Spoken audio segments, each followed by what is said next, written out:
Maintenant, bon, troisième question que je vais demander, parce que les musulmans, on dit, il y a un coin, on appelle la Mecque. La Mecque, bon, on dit, quand tu veux aller voir là-bas, dès que tu arrives, je ne sais pas c'est quel point, bon, quelle prière qui est là-bas, ou c'est à qui on croise là-bas. Maintenant, bon, c'est ça, il veut savoir. Mais la personne quitte, quand la personne quitte là-bas pour venir, il y a une cérémonie, tout le monde sont là, on le touche, on dit c'est les bénédictions.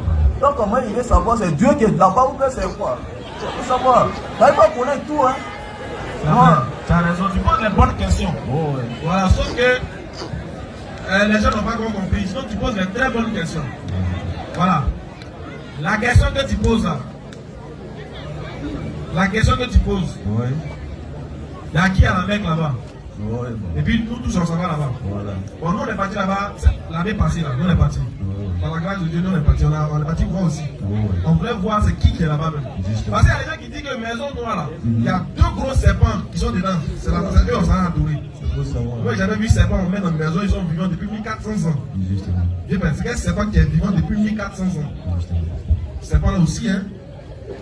Donc ils ont dit qu'il y a un serpent là-bas.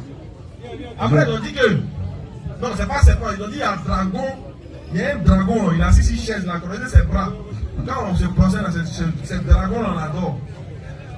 Tu vois, Dieu a fait que nous là, on est partis. Notre bouche là, ça contact à les hommes. Non, si on a vu, on dit. Mais bon, on est partis, non? Il n'y a rien dedans. Maison là, c'est vide même. Tu vois?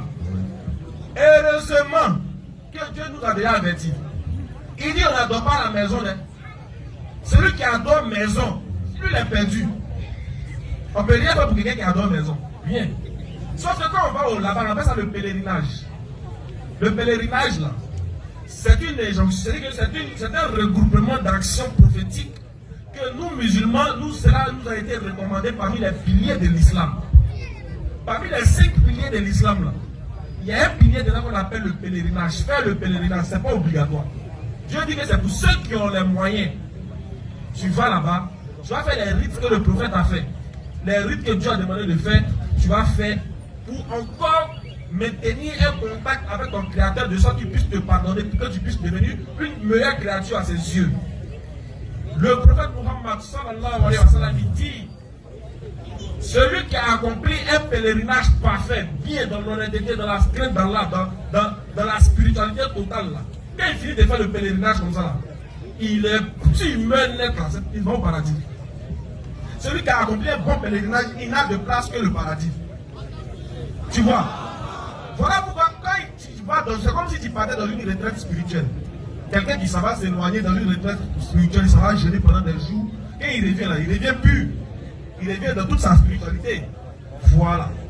Par exemple, un tel personnage, même souvent les hommes de Dieu, souvent ils se retirent un peu de la ville, ils se retirent un peu du monde. Ils vont s'isoler quelque part et puis ils font des jeûnes.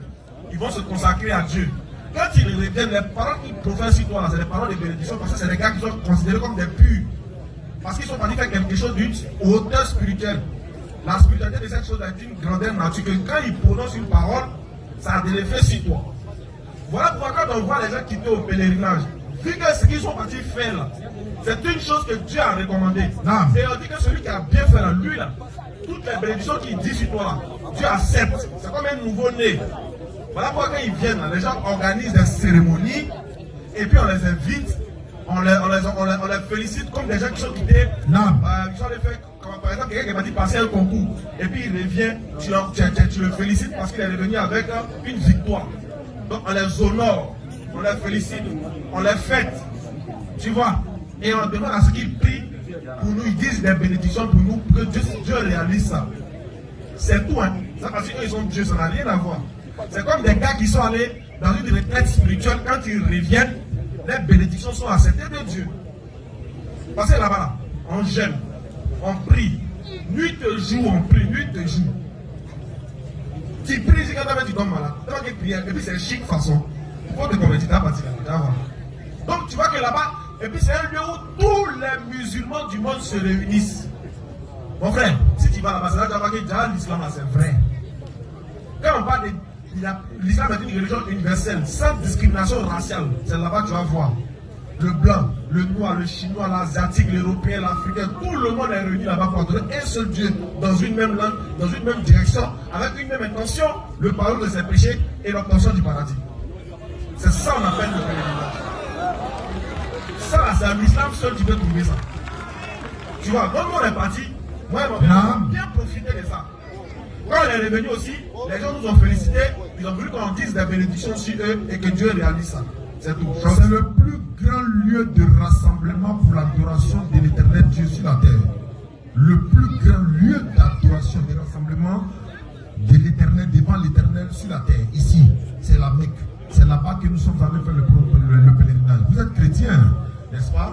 Et ça, vous savez que nous, on a vu là où Ibrahim, le père de la foi Abraham dans la Bible, où il allait déposer son fils Ismaël. On nous a dit, c'était ici. Quand tu vois ça de tes propres yeux comme ça, tu as lâché les poules. On dit, c'est ici Abraham a déposé Agar. Agar a dit, elle a couru, elle est allée là-bas, elle est revenue. On appelle ça Safan Marwa. Et on a fait les mêmes rites là. On a vu la maison antique là. On dit, c'est Abraham qui a reconstruit cette maison là. Le père Abraham, oui. Voici les empreintes d'Abraham. Voilà les rites, voilà. Et on a vu tout ça. Et on est allé encore dans un endroit où on dit, c'est ici là. Abraham devait immoler son fils Ismaël là.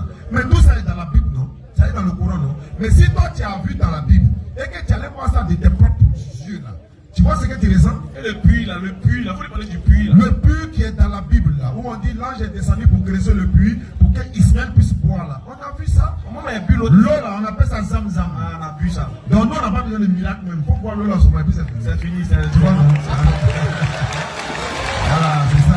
Si tu viens là, tu as goûté l'eau là. Est-ce que tu viens dire, on prie pour toi, Dieu va t'envoyer, tu as goûté l'eau là. Et il y a dans la Raouda, il y a une partie à Médine, dans la mosquée du prophète Salam, quand tu rentres là-bas, il est enseigné que ici là, tous ceux qui ont eu la chance de venir faire deux rakats seulement, c'est comme si tu es en train de prier dans le paradis. C'est-à-dire, chez nous même, on n'a pas besoin de dire que Jésus est mort. Paradis là, c'est la même. Tu as vu que c'est ça qu'on appelle, il faut venir, tu venir. Tu dis si tu es mort, c'est pas bon. Donc. Merci beaucoup. Il y a quatrième question. Bon, alors, Franck arrive, il vient un peu. Allons-y. Bon, quatrième question qu'il doit poser, qu'il ne comprend pas quelque chose. Parce que on dit musulman, il ne mange pas Gifa. C'est quoi on appelle Gifa? Il ne mange pas Gifa là. Parce que quand tu vas manger un animal, on doit tuer d'abord. Hein? Maintenant, bon, il y a d'autres personnes qui ont dit Gifa, l'animal meurt comme ça, ou bien piège attrape, ça meurt comme ça. Si le sang n'est pas sorti, il refuse pour manger. Pourquoi? Franck, oui. C'est dans cela qu'on t'appelle. Tu sais, comme l'islam là, c'est pas une religion désordonnée là. Tout est minutieusement calculé. Même la viande, c'est-à-dire qu'on a immolé un animal là, le sang qui sort là, ça sort avec tous les microbes, tout ce qui est venu dans son corps, ça sort. Et un animal qui est immolé et que le sang est accoulé, sa viande peut être conservée plus que celui qui n'a pas été immolé. Et ça, c'est scientifiquement prouvé. Et ça, tu comprends un peu. Donc, quand on immole, et on immole au nom d'Allah, qui a créé l'animal là, c'est à son nom qu'on l'immole. Et puis maintenant, on la mange, c'est pur.